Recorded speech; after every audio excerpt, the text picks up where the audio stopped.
سیدنا حسین رضی اللہ عنہ کو جو فضیلت، عظمت، عزت، مقام حاصل ہے وہ صحابہ اور اہل بیت میں سے کسی کو بھی حاصل نہیں ہے،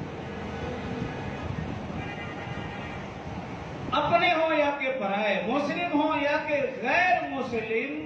حضرت حسین رضی اللہ عنہ ایسی ہستی ہے کہ سب کے سب ان کے عقیدت مند ہیں۔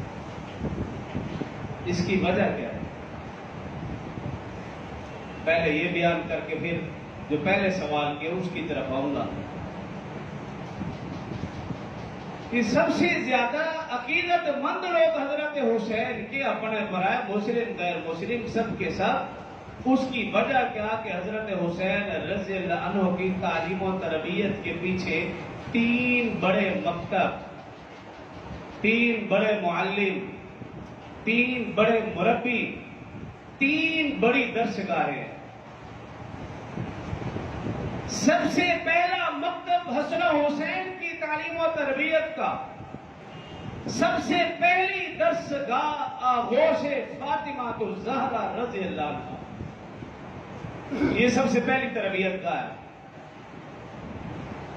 اور ماں بھی وہ جس کے متعلق رسول اللہ صلی اللہ علیہ وسلم نے فرمایا کہ جنتی عورتوں کی سردار ہیں حضرت فاطمہ الزہرا رضی اللہ عنہ۔ ماں بھی وہ کہ جب رسول اللہ صلی اللہ علیہ وسلم کے پاس تشریف لے جاتی، ماں بھی وہ کہ رسول اللہ صلی اللہ علیہ وسلم جن کے استقبال کے لیے کھڑے ہو جایا کرتے تھے، ماں بھی وہ جن کے احترام کے لیے رسول اللہ صلی اللہ علیہ وسلم اپنی رحمت والی چادر بچھا دیا کرتے تھے، ماں بھی وہ جن کی پیشانی پر بوسہ دینا رسول اللہ صلی اللہ علیہ وسلم اپنے لیے باعث فخر سمجھتے تھے۔ یہ سب سے پہلی تربیت گاہ اور درسگاہ ہے حسن حسین رضی اللہ عنہ کی۔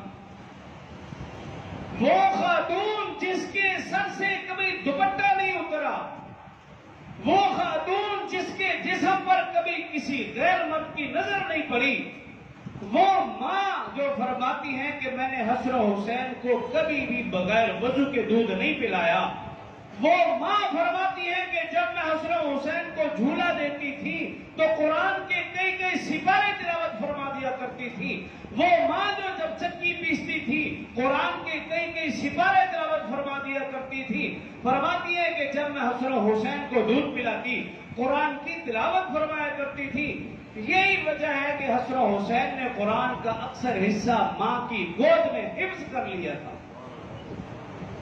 یہ پہلی تربیت کا پہلی درسگاہ ہے حسن حسین رضی اللہ عنہ کی۔